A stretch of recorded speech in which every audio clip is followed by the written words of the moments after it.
ലോകം ഭയപ്പെടുന്നതുപോലെ അമേരിക്കയും ഇറാനും തമ്മിലുള്ള നേരിട്ടുള്ള ഒരു മഹായുദ്ധത്തിന്റെ കാഹളം മുഴങ്ങിക്കഴിഞ്ഞു.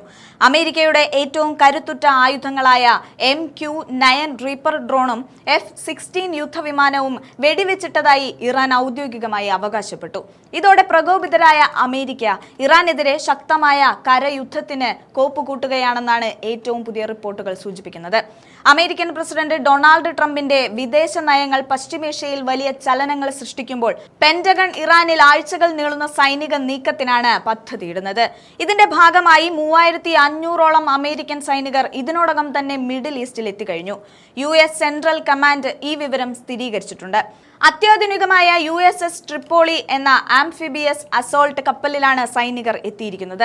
കടൽ വഴിയുള്ള ആക്രമണങ്ങൾക്കും കരയിലേക്ക് നേരിട്ട് സൈന്യത്തെ ഇറക്കി പോരാടാനും ശേഷിയുള്ള മറീനുകളും കപ്പൽ പടയാളികളുമാണ് ഇതിനുള്ളത് എന്നത് വിഷയത്തിന്റെ ഗൗരവം വർദ്ധിപ്പിക്കുന്നുണ്ട്. ഇറാൻ വെറുമൊരു ഭീഷണിയിൽ ഒതുങ്ങാതെ ഇസ്രായേലിലെ റഡാർ കേന്ദ്രങ്ങളെ ലക്ഷ്യമിട്ടും ആക്രമണം നടത്തിയതായി ഇറാനിയൻ റവല്യൂഷണറി ഗാർഡ്സ് അറിയിച്ചിട്ടുണ്ട്. എന്നാൽ ഇറാന്റെ മിസൈൽ നീക്കങ്ങളെ തങ്ങൾ വിജയകരമായി പ്രതിരോധിച്ചു എന്നാണ് ഇസ്രായേലിന്റെ അവകാശവാദം.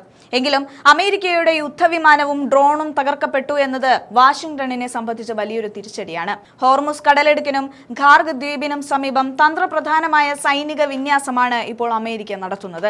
ഒരു പൂർണ്ണ തോതിലുള്ള അധിനിവേശത്തിന് പകരം ഇറാന്റെ തന്ത്രപ്രധാന കേന്ദ്രങ്ങളിൽ പ്രത്യേക സേനാ വിഭാഗങ്ങളെ ഉപയോഗിച്ചുള്ള മിന്നൽ ആക്രമണങ്ങൾക്കാണ് അമേരിക്ക ലക്ഷ്യമിടുന്നത്.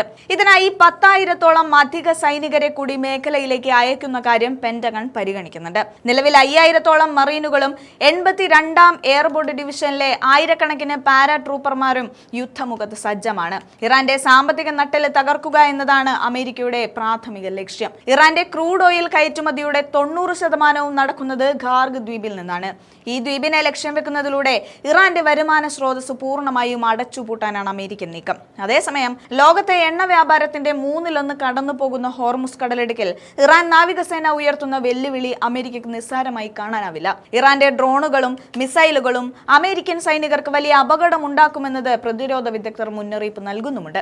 അമേരിക്കൻ വിദേശകാര്യ സെക്രട്ടറി മാർക്കോ റൂബിയോ നയതന്ത്ര തലത്തിലുള്ള നീക്കങ്ങളെക്കുറിച്ച് സംസാരിക്കുമ്പോഴും പെന്റഗണിന്റെ യുദ്ധ പദ്ധതികൾക്ക് ട്രംപ് ഭരണകൂടം പച്ചക്കൊടി കാട്ടുമോ എന്നാണ് ലോകം ഉറ്റുനോക്കുന്നത്. ഈ യുദ്ധം തുടങ്ങിയാൽ അത് പശ്ചിമേഷ്യയെ മാത്രമല്ല ആഗോള സാമ്പത്തിക വ്യവസ്ഥയെ തന്നെ തകിടം മറിക്കുമെന്നത് ഉറപ്പാണ്. എന്തായാലും വരും മണിക്കൂറുകൾ ലോക സമാധാനത്തിന് ഏറെ നിർണായകമാണ്.